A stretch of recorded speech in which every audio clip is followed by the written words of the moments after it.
आप सभी को राकेश मेहरा का नमस्कार। राकेश मेहरा जी की क्लासेस की तरफ से मैं आप सभी स्टूडेंट का हार्दिक स्वागत करता हूं। दोस्तों, आज मैं गणतंत्र दिवस पर आपसे बात करने जा रहा हूं। रिपब्लिक डे भारत के लिए बहुत बड़ा दिन होता है। 26 जनवरी 1950 इस दिन भारत का संविधान लागू हुआ था, जिसके आधार पर हमारा देश का शासन और प्रशासन चलता है। उसके उपलक्ष्य में हम ये दिवस मनाते हैं।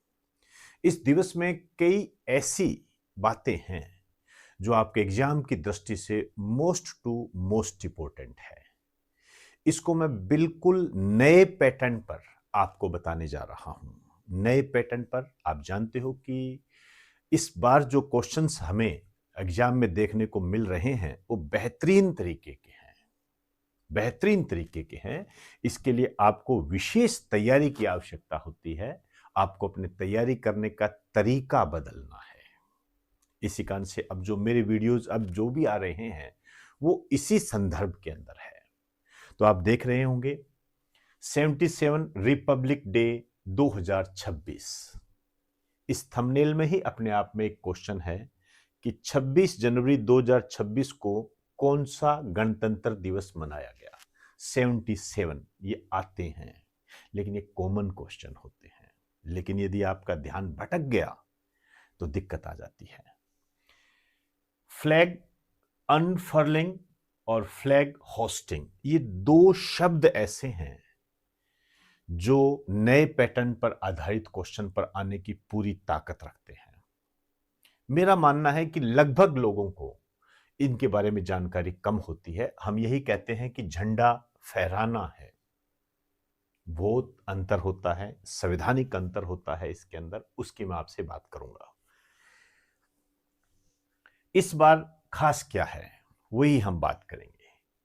आइए, 26 जनवरी 1950 अभी मैंने कहा कि भारतीय संविधान लागू हुआ। अब देखिए, भारतीय संविधान लागू हुआ तो संविधान अपने आप में बहुत बड़ी बात होती है, उसके लिए हम अलग से पढ़ते हैं। 26 जनवरी 1950 को पहला गणतंत्र दिवस मनाया गया, फर्स्ट रिपब्लिक डे। हमारे रिपब्लिक डे की सबसे खास बात यह होती है कि हम यहां पर किसी मुख्य अतिथि को बुलाते हैं, चीफ गेस्ट को बुलाते हैं, जो किसी राष्ट्र का अध्यक्ष होता है या अन्य। ये अन्य क्यों कह रहा हूं, अभी बात करूंगा। जो पहला गणतंत्र दिवस था उस समय जो मुख्य अतिथि थे ये थे डॉक्टर सुकर्णो। ये इंडोनेशिया के पहले राष्ट्रपति थे। यहां आपको एक विशेष रूप से एक बात ध्यान रखनी है और इसका मैं प्रूफ भी दे दूंगा, इस पे क्वेश्चन भी आया हुआ है। और जो वर्तमान में जो क्वेश्चन बनेंगे वो इसी संबंध में बनेंगे। किस वर्ष मुख्य अतिथि नहीं आए, ये पूरे साल भर आपके एग्जाम की दृष्टि से इंपॉर्टेंट बना रहेगा। 1952 पहला वर्ष था जब मुख्य अतिथि को नहीं बुलाया गया। 1953 दूसरा वर्ष था जब मुख्य अतिथि नहीं आए। 1966 लाल बहादुर शास्त्री जी की मृत्यु के कारण मुख्य अतिथि को नहीं बुलाया गया था। 2021-2022 ये 2 वर्ष आप अच्छे तरीके से जानते हो, कोरोना के कारण मुख्य अतिथि नहीं आ पाए थे। तो टोटल 5 वर्ष है जब मुख्य अतिथि नहीं आए। इनको भूल कर भी मत भूल जाना। मैं यहां पर मोस्ट टू मोस्ट इंपॉर्टेंट लगा रहा हूं, भूल कर भी मत भूल जाना। इसी टाइप के क्वेश्चन बनते हैं, वो क्वेश्चन जो मेरिट तय करते हैं। भारतीय संविधान लागू कब हुआ था, गणतंत्र दिवस, पहले गणतंत्र दिवस पर मुख्य अतिथि कौन थे, 77वें पर कौन थे, कौन आए थे, ये लगभग हर स्टूडेंट को पता होता है। ये मेरिट नहीं तय करते हैं। जिसका सिलेक्शन होता है उसके लिए कॉमन क्वेश्चन होता है। यहां आपको थोड़ा पिछले साल का ध्यान रखना है।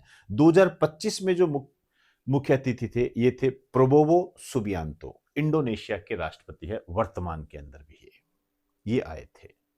अब मैं 77वें गणतंत्र दिवस की बात करूं तो ये मनाया गया 26 जनवरी 2026 को, यानी कि इस वर्ष। लेकिन यहां भी आपको एक पॉइंट ध्यान रखना है, ये 77वां था। लेकिन यदि आपको ये कह दे कि भारतीय गणतंत्र के 2026 में कितने वर्ष पूरे हुए हैं, तो 76।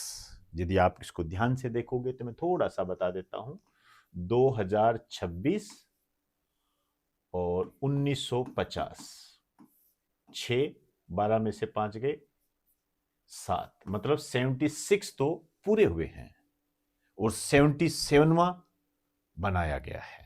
ध्यान रखना ये बात। क्लियर? यहां जो मुख्य अतिथि रहे, हमने एक समूह को बुलाया, ग्रुप को बुलाया, और उस ग्रुप का नाम है EU, यूरोपियन संघ। यूरोपियन संघ को बुलाया। इसके बारे में थोड़ी सी जानकारी आपको होनी चाहिए। इसमें जो टोटल सदस्य देश है 27 देश है। मतलब यहां से यदि कोई आया है तो इसका मतलब हमने 27 देशों को बुलाया है। और इस रूप में जो हमारे सामने आए वो थे अध्यक्ष उर्सुला वॉन डेर लेयन। मैं दोबारा बोल देता हूं, उर्सुला वॉन डेर लेयन। टिक कर लीजिए, यहां से क्वेश्चन उठेगा। ये नाम भी आपसे पूछा जा सकता है। और इनके साथ जो आए थे यूरोपियन काउंसिल के अध्यक्ष एंटोनिया कोस्टा। यहां एक बात और मैं आपसे बताने जा रहा हूं। भारत व EU के मध्य मुक्त व्यापार समझौता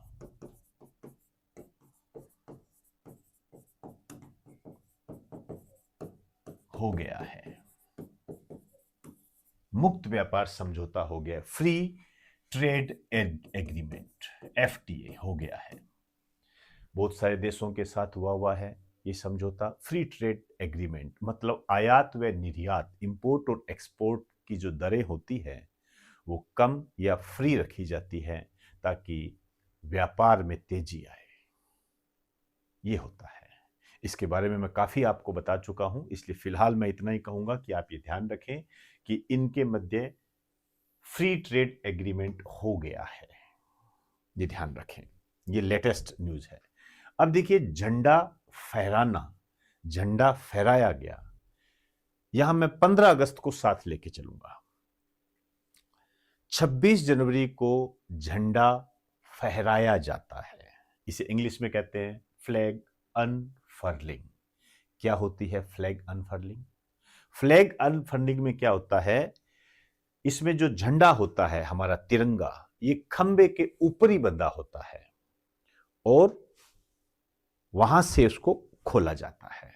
फिर वो फूलों की बारिश करता हुआ पूरा खुल जाता है, ऊपर बंधा हुआ होगा। यह हमारे भारत के गणतंत्र का प्रतीक है।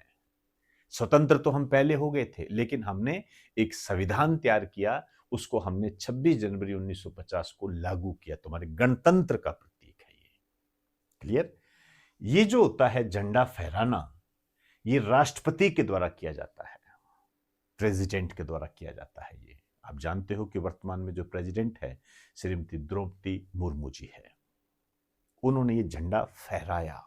शब्दों पे ध्यान दें। और ये जो झंडा फहराया जाता है ये कर्तव्य पथ पर फहराया जाता है, जिसे हम पहले राजपथ कहा जाते थे, किंग्स वे, जिसका नाम बदलकर कर्तव्य पथ कर दिया गया है नई दिल्ली में। यहां पर फहराया जाता है। और यदि मैं यहां पर 15 अगस्त को जोड़कर आपको बताऊं तो 15 अगस्त को ध्वजारोहण होता है। ध्वजा फहराया नहीं जाता, झंडा फहराया नहीं जाता, ध्वजारोहण होता है। इसको बोलते हैं फ्लैग होस्टिंग। फ्लैग होस्टिंग बोलते हैं। इसमें झंडा खंबे के नीचे बंधा होता है। जैसे एक खंबा नीचे बंधा होगा, फिर वो ऊपर जाएगा। क्लियर होगी बात सारी? ऊपर जाएगा और फूलों की बौछार करता हुआ पूरा खुल जाएगा। ये प्रधानमंत्री के द्वारा किया जाता है। वर्तमान में प्रधानमंत्री नरेंद्र मोदी जी है, आप जानते हो। स्थान है लाल किला, नई दिल्ली। तो ये दोनों में अंतर है। ये अंतर आपको क्लियर होने चाहिए। और इस वर्ष गणतंत्र दिवस की जो थीम रही, वंदे मातरम के 150 साल। मैं आपको पहले ही बता चुका हूं कि वंदे मातरम टॉपिक आपके लिए इस वर्ष के लिए मोस्ट इंपॉर्टेंट है। कई बार मैंने आपको बताया है और उसका प्रूफ ये रहा। थीम तक रख ली गई है। पूरी डिटेल आपको दे चुका हूं, आप वहां से उसको देख सकते हो। क्लियर? अब क्वेश्चंस किस तरीके से बनते हैं? देखिए, नॉर्मल क्वेश्चन यदि मैं कहूं कि कौन मुख्य अतिथि रहे, किसने झंडा फहराया, कॉमन क्वेश्चन है, ये मैं नहीं बताने जा रहा आपको। थीम क्या थी, ये कॉमन क्वेश्चन है। क्वेश्चंस ऐसे बनेंगे। इससे पहले मैं आपको एक चीज और बता दूं, क्वेश्चन को शुरू करने से पहले, गणतंत्र दिवस पर पद्म पुरस्कार दिए जाते हैं। अपने आप में बेहतरीन टॉपिक है ये। इसको मैं जानबूझकर नहीं करा रहा, इसको मैं अलग से कराऊंगा डिटेल के साथ, विद क्वेश्चंस, नए पैटर्न पर, विद क्वेश्चंस। तो थोड़ा इंतजार कीजिए, इसके आगे का जो सिस्टम होगा वो उन्हीं पर होगा, लेकिन फिलहाल हम इसकी बात करते हैं। ये आपका जो एग्जाम में आया हुआ है, ये एसएससी के अंदर आया हुआ है। एसएससी 2023 के अंदर ये क्वेश्चन आया था। सेम क्वेश्चन है, सेम ऑप्शन है। लगातार 2 वर्षों में भारत के गणतंत्र दिवस समारोह में कोई मुख्य अतिथि नहीं था। कौन सी लगातार 2 वर्ष है? तो मैंने पहले ही आपको बताया, ये देख लीजिए। लगातार पूछ रहा है तो 2021-22। इसी तरीके से जो कथन और कारण के जो क्वेश्चन होते हैं वो इस पर बन सकता है। 26 जनवरी को गणतंत्र दिवस मनाया जाता है, कारण 26 जनवरी 1950 को भारतीय संविधान लागू हुआ था। जब आप इसको गौर से देखोगे, आपको पता लगेगा कि हम गणतंत्र दिवस क्यों मनाते हैं, क्योंकि इस दिन भारतीय संविधान लागू हुआ था। तो इसमें क्या है, 4 ऑप्शन हमेशा ऐसे ही आते हैं। ए व आर सही है तथा आर ए की सही व्याख्या करता है। ए व आर सही है तथा आर ए की सही व्याख्या नहीं करता है। ए सही है, आर गलत है, आर गलत है, ए सही है। आप जानते हो इसको। तो इसका आंसर क्या हो जाएगा? ए व आर सही है तथा आर ए की सही व्याख्या करता है, क्योंकि हम गणतंत्र दिवस इसी कारण से बनाते हैं क्योंकि 26 जनवरी को भारतीय संविधान लागू हुआ था। तो दोस्तों, गणतंत्र दिवस के संबंध में ये कुछ बातें मैंने नए पैटर्न पर आपको बताई है। मैं उम्मीद करता हूं कि आपके एग्जाम में ये महत्वपूर्ण माइलस्टोन के रूप में साबित होगी। तो इजाजत चाहूंगा। आप सभी को नमस्कार, बेस्ट ऑफ लक।